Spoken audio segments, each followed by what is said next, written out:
चलिए शुरू करते हैं बिहार की हर अहम खबर सिर्फ 20 मिनट में। लेकिन पहले कमेंट में बताइए आप बिहार के किस जिले और गांव से हमें देख रहे हैं। जेसीबी, पुलिस और ट्रैफिक टीम मैदान में। बिहार में अतिक्रमण के खिलाफ फुल स्केल ड्राइव सड़क सुरक्षा और यातायात व्यवस्था को सुचारू बनाने के लिए परिवहन विभाग ने पूरे प्रदेश में अतिक्रमण हटाने का व्यापक अभियान शुरू कर दिया है। नगर निगम, पुलिस और ट्रैफिक विभाग की संयुक्त टीम जेसीबी मशीनों के साथ मैदान में उतरी है। फुटपाथ, मुख्य सड़कें, चौराहे और हाईवे पर अवैध कब्जे जैसे ठेले, दुकानें, शेड और पार्किंग को प्राथमिकता से हटाया जा रहा है। दोषियों पर जुर्माना लगाया जा रहा है और अवैध सामग्री जब्त की जा रही है। परिवहन सचिव राजकुमार ने कहा कि अतिक्रमण के कारण सड़कें संकरी हो जाती हैं और आपातकालीन सेवाओं को पहुंचने में देरी होती है। सभी डीटीओ को निर्देश दिया गया है कि वे नियमित मॉनिटरिंग करें और अभियान को निरंतर चलाते रहें। बिहार में होली पर अश्लील गानों और डीजे पर रोक। अनुमंडल स्तर पर बनी QRT होली पर्व पर हुड़दंग रोकने के लिए पुलिस मुख्यालय ने सख्त निर्देश जारी किए हैं। अश्लील गाने और तेज आवाज में डीजे बजाने पर प्रतिबंध रहेगा। बिना लाइसेंस कोई जुलूस नहीं निकाला जाएगा। एडीजी विधि व्यवस्था पंकज कुमार दराद ने बताया कि अरवल, नवादा और गया जैसे जिलों में झूमता जुलूस की परंपरा है, इसलिए वहां विशेष चौकसी बरती जाएगी। पिछले वर्ष होली पर 50 घटनाएं हुई थीं, जिनमें सबसे ज्यादा रोहतास में 12 मामले दर्ज हुए थे। इस बार अतिरिक्त पुलिस बल, वज्रवाहन, वाटर कैनन और लाठी फोर्स की व्यवस्था की गई है। अनुमंडल स्तर पर क्विक रिस्पांस टीम QRT तैनात की गई है। इंटरनेट मीडिया पर भी खास निगरानी रहेगी और आपत्तिजनक पोस्ट पर तुरंत कार्रवाई होगी। मुख्यमंत्री महिला रोजगार योजना सफल जीविका दीदियों का होगा सम्मान, मिलेगी अतिरिक्त सहायता। अंतर्राष्ट्रीय महिला दिवस को बिहार में महिला रोजगार दिवस के रूप में मनाया जाएगा। 8 मार्च को सभी जिला मुख्यालयों पर भव्य कार्यक्रम होंगे, जिनमें महिला उद्यमी और जीविका दीदियां शामिल होंगी। ग्रामीण विकास विभाग के मंत्री श्रवण कुमार नालंदा में महिला उद्यमियों को सम्मानित करेंगे। वर्ष 2006 में मुख्यमंत्री नीतीश कुमार ने विश्व बैंक से ऋण लेकर जीविका समूहों की शुरुआत की थी। अब तक 11,82,000 से अधिक स्वयं सहायता समूह बने हैं और इनमें 1,81,00,000 महिलाएं जुड़ी हैं। सरकार ने 75 लाख महिलाओं के खातों में 7,500 करोड़ रुपए अंतरित किए थे। अब तक 6 बार में करीब 18,100 करोड़ रुपए महिलाओं को दिए जा चुके हैं। जिन महिलाओं ने इस राशि से रोजगार शुरू किया है, उनकी समीक्षा के बाद सरकार उन्हें 2 लाख रुपए तक की अतिरिक्त आर्थिक सहायता देगी। शराबबंदी कानून खत्म होना चाहिए। जेडीयू सांसद देवेश ठाकुर का बड़ा बयान। बिहार में शराबबंदी कानून पर सियासी हलचल तेज हो गई है। इस बार सवाल विपक्ष ने नहीं, बल्कि सत्ता पक्ष के भीतर से उठाए हैं। जदयू सांसद देवेश चंद्र ठाकुर ने कहा है कि शराबबंदी नीति व्यावहारिक नहीं है और इसे समाप्त कर देना चाहिए। उन्होंने बताया कि जब यह नीति लागू हुई थी, तब उन्होंने मुख्यमंत्री के सामने असहमति जताई थी। उनका कहना है कि शराब से घरों में हिंसा होती है और गरीबों की कमाई बर्बाद होती है, लेकिन इसे पूरी तरह खत्म करना संभव नहीं है। सीमावर्ती राज्यों से शराब की तस्करी लगातार हो रही है। उन्होंने कहा कि बिहार लैंडलॉक्ड राज्य है और झारखंड, यूपी, बंगाल से शराब आ ही रही है। सांसद ने एक किस्सा भी सुनाया कि जब विधानसभा में शराबबंदी की शपथ दिलाई जा रही थी, तब वे मौजूद नहीं थे। उनके बयान से शराबबंदी कानून पर फिर से बहस शुरू हो गई है। नीतीश सरकार का अहम फैसला। सरकारी अस्पतालों में अब मिलेंगी आयुर्वेदिक और होम्योपैथिक दवाएं। बिहार सरकार ने फैसला किया है कि अब राज्य के सरकारी अस्पतालों में मरीजों को अंग्रेजी दवाओं के साथ आयुर्वेदिक और होम्योपैथिक दवाएं भी उपलब्ध कराई जाएंगी। स्वास्थ्य विभाग ने इसकी जिम्मेदारी बिहार स्वास्थ्य सेवाएं आधारभूत संरचना निगम को सौंपी है। पहले चरण में स्वास्थ्य केंद्रों पर आयुष डॉक्टरों की प्रतिनियुक्ति की गई थी। अब इन डॉक्टरों से इलाज कराने वाले मरीजों को संबंधित रोग की वैकल्पिक दवाएं भी मिल सकेंगी। सरकार का कहना है कि कई मरीज एलोपैथिक की बजाय पारंपरिक चिकित्सा पद्धतियों पर भरोसा करते हैं। इसी को देखते हुए अस्पतालों में आयुर्वेदिक और होम्योपैथिक दवाओं की आपूर्ति सुनिश्चित की जाएगी। सूत्रों के अनुसार 294 आयुष्मान आरोग्य मंदिरों में भी इन दवाओं का वितरण किया जाएगा। दवाओं की खरीद, भंडारण और वितरण की समन्वित व्यवस्था तैयार की जा रही है ताकि किसी भी स्तर पर कमी न हो। पवन सिंह का राज्यसभा जाना लगभग तय। गुंजन सिंह का दावा, बिहार में सियासी हलचल तेज। भोजपुरी सिनेमा के पावर स्टार और बीजेपी नेता पवन सिंह के राज्यसभा जाने की चर्चा ने बिहार की राजनीति में हलचल मचा दी है।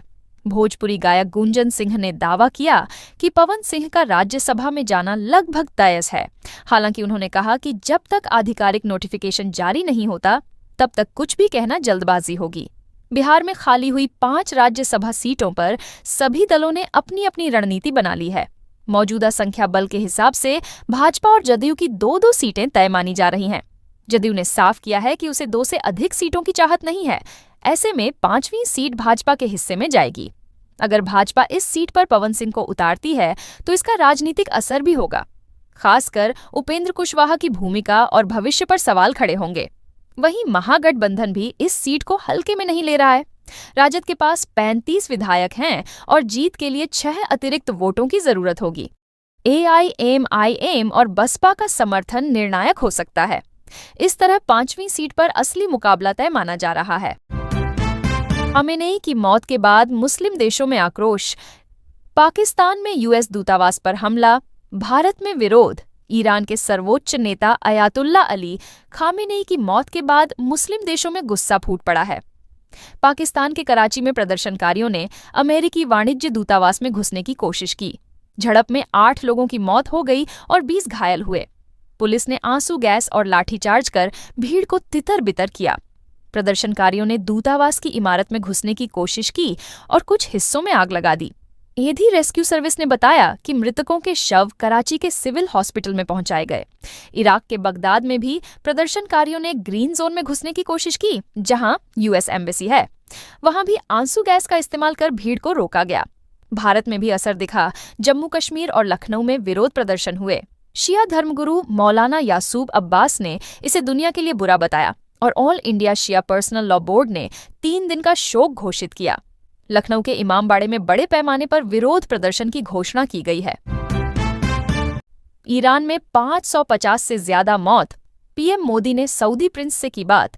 युद्ध तीसरे दिन भी जारी। ईरान इजरायल युद्ध का तीसरा दिन है और मौत का आंकड़ा 550 से ऊपर पहुंच गया है। ईरान के रेड क्रिसेंट ने बताया कि 131 शहर हमलों की चपेट में हैं। हजारों लोग घायल हैं और कई इलाकों में भारी तबाही हुई है। प्रधानमंत्री नरेंद्र मोदी ने सऊदी अरब के क्राउन प्रिंस मोहम्मद बिन सलमान और बहरीन के किंग हमाद बिन ईसा अल खलीफा से फोन पर बात की। उन्होंने हमलों की निंदा की और भारतीयों की सुरक्षा पर चर्चा की। बहरीन पोर्ट पर US झंडे वाले टैंकर पर हमला हुआ, जिससे आग लग गई। वहीं लेबनान सरकार ने हिजबुल्लाह की मिलिट्री और सिक्योरिटी एक्टिविटीज पर बैन लगाया और हथियार जमा करने का आदेश दिया।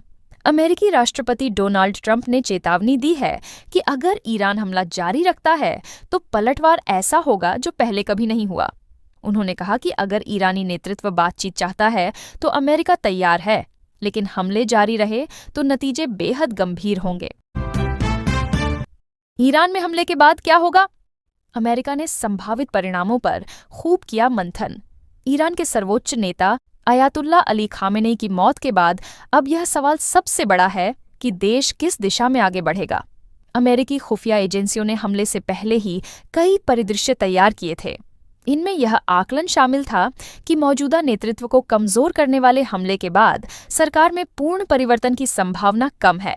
एजेंसियों का मानना था कि ईरान के रिवॉल्यूशनरी गार्ड अधिक नियंत्रण स्थापित कर सकते हैं।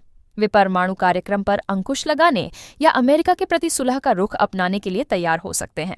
राष्ट्रपति डोनाल्ड ट्रंप ने हमले के बाद ईरान के नागरिकों से विद्रोह करने और सरकार बदलने का आह्वान किया। उनका मानना था कि इससे अमेरिका और इजरायल की सुरक्षा दीर्घकाल में मजबूत होगी। लेकिन इस कदम ने ऐसी घटनाओं को जन्म दिया है जिन्हें नियंत्रित करना कठिन हो सकता है। ईरान में अराजकता की स्थिति बन सकती है। अमेरिकी अधिकारियों ने स्वीकार किया कि ईरान में कोई सैन्य बल न होने के कारण अमेरिका की प्रभाव डालने की क्षमता सीमित है। संगठित विपक्ष भी कमजोर है, जिससे हालात और जटिल हो सकते हैं। बिहार में प्री मानसून की शुरुआत। तापमान बढ़ने के साथ बारिश का अनुमान। बिहार में रविवार से प्री मानसून अवधि की शुरुआत हो गई है, जो 31 मई तक सक्रिय रहेगी। इस दौरान सूर्य धीरे धीरे कर्क रेखा की ओर बढ़ेगा। मौसम विभाग ने बताया कि मार्च में सामान्य से अधिक न्यूनतम और अधिकतम तापमान रहेगा। राज्य का सामान्य अधिकतम तापमान 30 से 32 डिग्री सेल्सियस के बीच रहने का अनुमान है। प्री मानसून के दौरान हल्की वर्षा, तेज आंधी और ठनका गिरने की संभावना रहती है। इस बार सामान्य से कम वर्षा होने के आसार हैं। राज्य में औसत सामान्य वर्षा 10.4 मिलीमीटर है। मौसम विज्ञान केंद्र पटना के अनुसार उत्तरी भागों की तुलना में राजधानी और दक्षिणी भाग अधिक गर्म रहेंगे। पछुआ हवा के कारण मौसम शुष्क रहेगा और हवा की गति 45 किलोमीटर प्रति घंटा तक पहुंच सकती है। रविवार को पटना का अधिकतम तापमान 3 डिग्री वृद्धि के साथ 31.4 डिग्री सेल्सियस दर्ज हुआ, जबकि मोतिहारी में 33.6 डिग्री सेल्सियस रहा। भागलपुर में न्यूनतम तापमान 13.6 डिग्री सेल्सियस दर्ज किया गया। एक सनकी ने दुनिया की शांति को खत्म किया।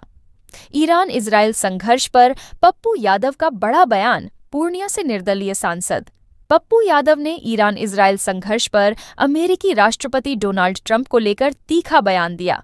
पटना में मीडिया से बात करते हुए उन्होंने कहा कि एक सनकी ने इस दुनिया की शांति को खत्म कर दिया है।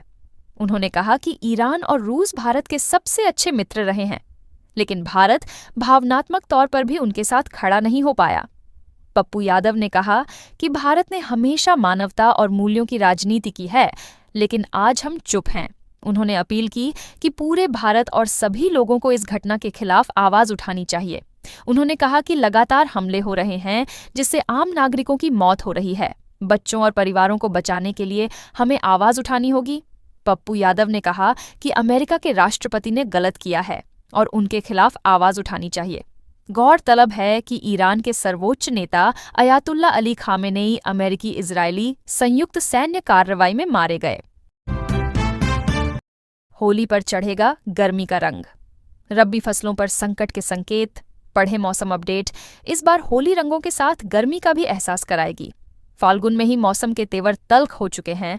दिन में तेज धूप और गर्मी का असर साफ महसूस हो रहा है, जबकि शाम ढलने के बाद हल्की ठंडक राहत देती है। आसमान साफ है और वर्षा की कोई संभावना नहीं दिख रही। ऐसे में खुले नीले आकाश के नीचे रंगोत्सव धूमधाम से मनाया जाएगा।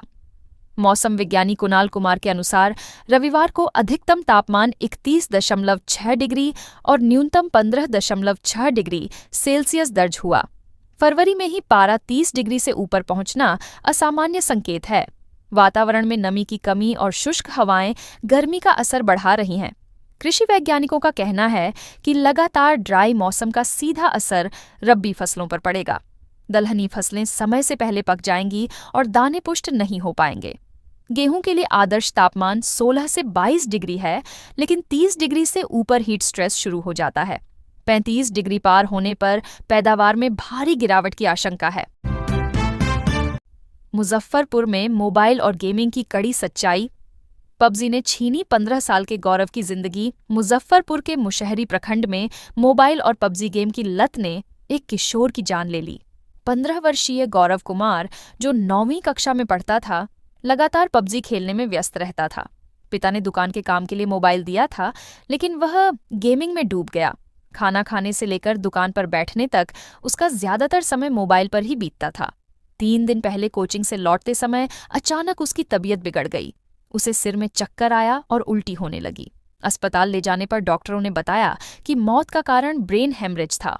विशेषज्ञों का कहना है कि मोबाइल और ऑनलाइन गेम्स बच्चों के मानसिक और शारीरिक विकास के लिए गंभीर खतरा है।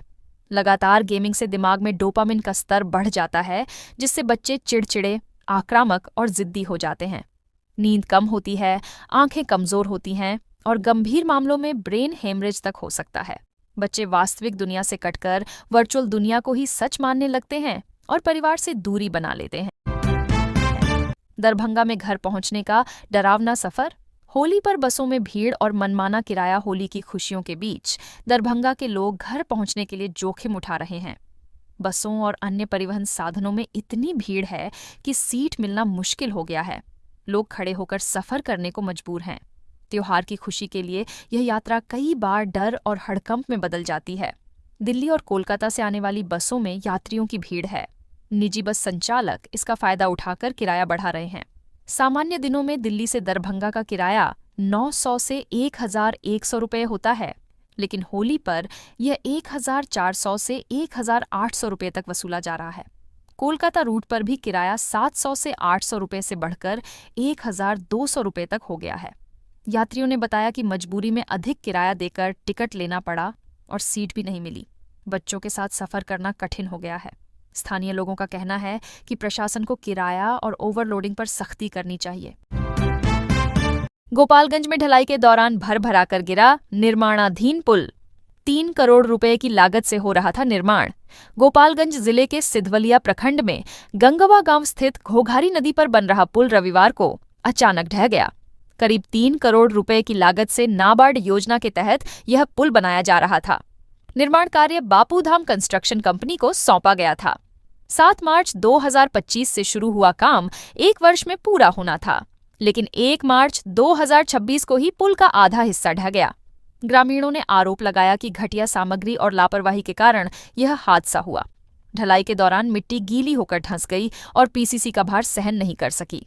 हालांकि घटना में कोई हताहत नहीं हुआ, लेकिन ग्रामीणों में आक्रोश है। उनका कहना है कि यह सरकारी धन और जनता की गाढ़ी कमाई का नुकसान है। उन्होंने जांच और जिम्मेदारों पर कार्रवाई की मांग की है। Madhepura Laheriasarai greenfield expressway. कोसी मिथिला क्षेत्र को मिलेगी नई रफ्तार। सांसद ने रखी मांग। कोसी मिथिला क्षेत्र की कनेक्टिविटी मजबूत करने के लिए मधेपुरा लोकसभा के सांसद दिनेश चंद्र यादव ने सड़क परिवहन मंत्रालय से ग्रीनफील्ड एक्सप्रेसवे बनाने की मांग की है। यह मार्ग मधेपुरा से दरभंगा जिले के लहेरियासराय तक राष्ट्रीय राजमार्ग 131 पुराना NH 106 पर बनेगा। सांसद ने कहा कि इस मार्ग के बनने से क्षेत्र के लोगों को तेज और सुविधाजनक आवागमन मिलेगा। यह मार्ग साहूगढ़, परमानंदपुर, पंचगछिया, नवहट्टा, बकुनिया, किरतपुर और बेनीपुर से होकर लहेरियासराय तक जाएगा। ग्रीनफील्ड एक्सप्रेसवे से यात्रा समय घटेगा, सड़क सुरक्षा बेहतर होगी और रोजगार के अवसर सृजित होंगे। औद्योगिक विकास और कृषि उत्पादों की ढुलाई आसान होगी। साथ ही एम्स और DMCH मेडिकल कॉलेज दरभंगा तक पहुंचना भी सरल होगा। दुबई में ईरान के हमले की खबर से मधुबनी में कामगारों के स्वजन चिंतित। कहा, सभी सुरक्षित। ईरान के हमलों की खबर के बाद दुबई में रह रहे भारतीयों के परिजन चिंतित हैं। मधुबनी जिले के लखनऊ प्रखंड के उमरी गांव के कई लोग दुबई में काम करते हैं। मिसाइल और ड्रोन हमलों की सूचना मिलते ही परिवारजन लगातार फोन कर हालचाल ले रहे हैं। दुबई में कार्यरत प्रभाकर झा ने बताया कि फिलहाल सभी सुरक्षित हैं। एहतियातन अधिकांश कार्यालयों ने वर्क फ्रॉम होम का निर्देश दिया है। सड़कों पर आवाजाही कम है, लेकिन बस और मेट्रो सामान्य रूप से चल रही हैं। पाम जुमेरा स्थित होटल पर मिसाइल हमले की खबर के बाद दहशत का माहौल है।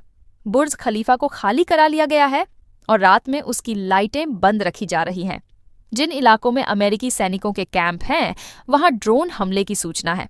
सुरक्षा कारणों से स्कूल बंद कर दिए गए हैं और हवाई अड्डा भी अस्थायी रूप से बंद है।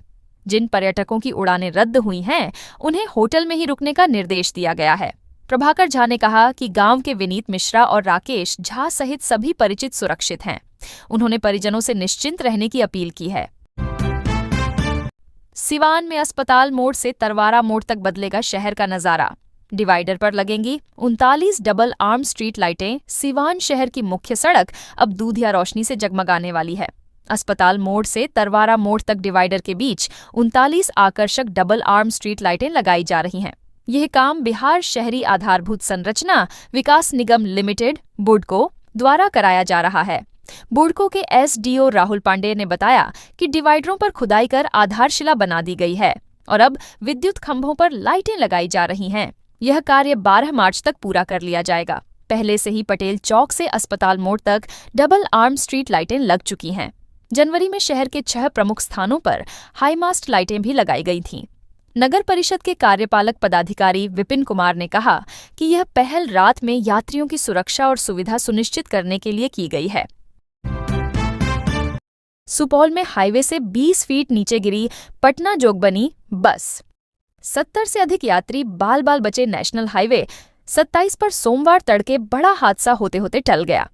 पटना से जोगबनी जा रही यात्री बस चिकनी गांव के पास अनियंत्रित होकर हाईवे से 20 फीट नीचे गड्ढे में जा गिरी।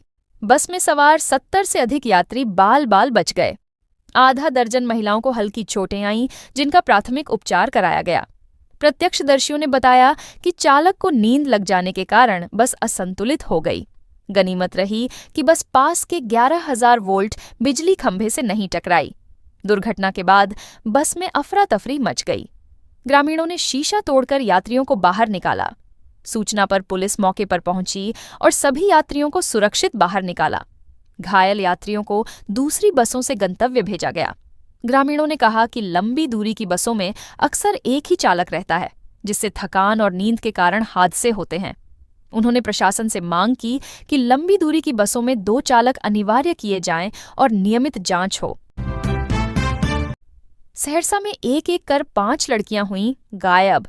महादलित टोले की घटना ने सबको झकझोरा। सहरसा जिले के नवहट्टा नगर पंचायत के वार्ड संख्या 17 स्थित महादलित टोले से 5 बच्चियों के लापता होने की सूचना ने पूरे इलाके को दहशत में डाल दिया है। प्रेम सादा की पुत्रियां राधा और नेहा, दिनेश सादा की पुत्री कोमल, भूपेंद्र सादा की पुत्री प्रीति और धर्मेंद्र सादा की पुत्री ज्योति सभी 12 से 14 वर्ष की उम्र की हैं। परिवार ने पुलिस को सूचना दी।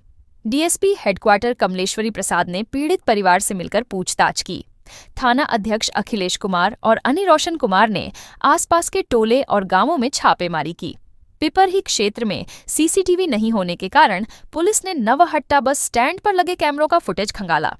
परिवारजन और स्थानीय लोग बच्चों के जल्द मिलने की गुहार लगा रहे हैं। पुलिस ने संभावित रास्तों पर निगरानी बढ़ा दी है और लगातार नाके लगाए जा रहे हैं। इस घटना ने पूरे समुदाय को चिंता और भय में डाल दिया है। पुलिस ने आश्वासन दिया है कि गहन तफ्तीश जारी है और बच्चों की सुरक्षा सुनिश्चित करने के लिए हर संभव कदम उठाए जा रहे हैं। पश्चिम चंपारण में होली पर शराब डिलीवरी की थी तैयारी, स्निफर डॉग ने खेल कर दिया। चौपट होली पर्व को शांतिपूर्ण और नशामुक्त माहौल में संपन्न कराने के लिए उत्पाद विभाग ने कड़ी सुरक्षा व्यवस्था की है। भारत, नेपाल और यूपी बॉर्डर पर स्निफर डॉग की मदद से शराब पकड़ने का अभियान चलाया जा रहा है। टीम शहर से लेकर ग्रामीण इलाकों तक संदिग्ध ठिकानों, ढाबों, गोदामों और मार्गों पर छापेमारी कर रही है। नौतन थाना क्षेत्र में छापेमारी के दौरान 2,900 किलो जावा महुआ का घोल और 255 लीटर चुलाई शराब नष्ट की गई। किशोरी साह के बगीचे से बियर की 180 बोतल और 584 टेट्रा पैक शराब बरामद हुई। पुलिस को यह सफलता ड्रोन और स्निफर डॉग की वजह से मिली। मजौलिया में छापेमारी कर 36 लीटर चुलाई शराब के साथ 4 धंधेबाज गिरफ्तार किए गए। कई जगहों से शराब बरामद की गई और फरार धंधेबाजों की तलाश जारी है। प्रशासन ने साफ किया है कि होली पर शराब की डिलीवरी की किसी भी कोशिश को नाकाम किया जाएगा। ईरान के सुप्रीम लीडर के पास कितनी पावर? खामेनेई की मौत के बाद किससे मिलेगी सत्ता? ईरान के सर्वोच्च नेता अयातुल्ला अली खामेनेई की मौत के बाद देश की राजनीति में भूचाल आ गया है। 1979 की ईरानी क्रांति के बाद संविधान में सर्वोच्च नेता का पद अस्तित्व में आया।